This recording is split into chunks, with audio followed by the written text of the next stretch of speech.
What's up, plant-based runner? Coach Kyle here, and today I'm going to walk you through some ideas for low-cost, low-waste, homemade running fuel. I'm doing this for two reasons. Number one, the single-use plastic, on gels and gummies and Cliff Bars. Oh man, that's frustrating. Also, I'm a cheap ass and I don't want to pay $2 for these gels. So here's what I like to do to keep my waste and or my costs down for my running fuel. Now I will preface this, I'm going to get this out of the way. When I was training for Boston, I ate a lot of Cliff Bars and Lara Bars during my long runs, but I bought them at the discount overstock store for 25 cents each. Oh man, I ate so many white chocolate macadamia nut Cliff Bars that spring. Can't eat them anymore. I'm sick of them. Okay, so that's out of the way.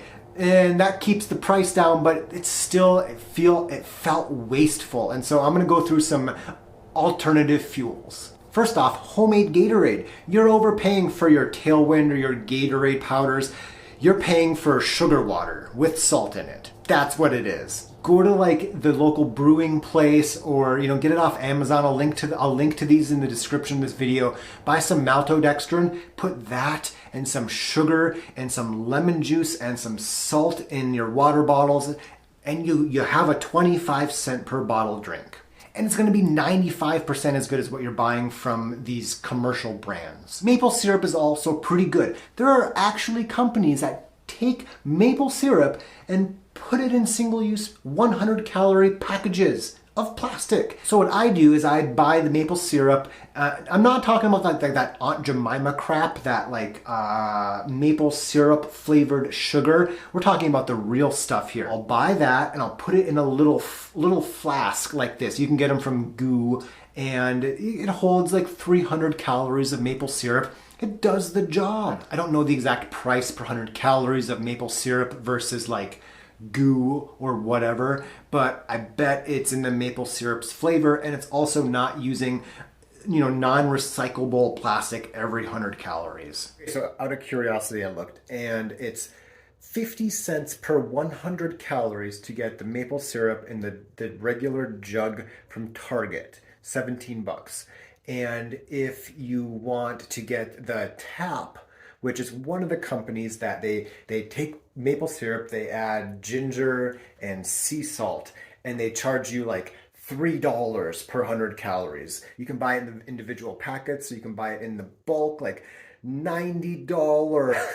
And that was a $2.89 per 100 calories. If I'm doing my math right, it didn't pass college algebra the first time, so check my math. It's multiple times more expensive to get maple syrup from these companies than it is just to get it from Target, or spend some extra money, and it's still going to be cheaper getting it in the bulk section at your local food co-op. Power balls are also one of my faves. They're about this big. They're mostly nut butter and oatmeal with like chocolate chips or some nuts and seeds and stuff like that thrown in there. They're good. They're portable, super easy to make. You can food prep a dozen or 2 dozen of them at once, and you're good to go. They do need to be chased with water because they can be a little chewy, but they taste good, and they're little tiny calorie bombs. One of those per hour, that's all you need. Dates, like dried dates, are nice as well. They're not that high in calories, but they're a popular, I would say like granola runner. Is that a thing? They're a popular option as well.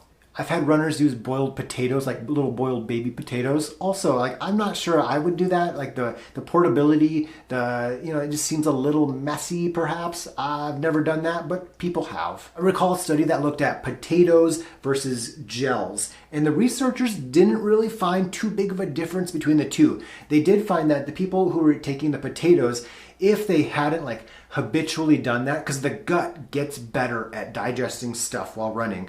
If there's not an adaptation period, it can cause some GI distress having whole food type calories versus just straight up sugar. But in general, the form of what you're eating doesn't matter as long as it suits you. Big baby food packets can work as well. They're basically like soft flasks. The ones that you you refill for babies. I put smoothies in them and I give them to Quincy. But you could put mashed potatoes or nut butter mixtures in that. Make a little nut butter oatmeal smoothie thing. Put it in there. You've got plenty of calories for that long run. Like I said with the maple syrup, there are companies that take this like nut butter type mixture and they put it in single-use plastic packages. And they charge you $4 for it. Man, I'm cheap, but I care about the environment. So this is all about the intra-run nutrition, and that's all great and dandy, but it helps to eat beforehand as well. And if you want to learn a little bit more about what to eat before your runs, check out this video right here.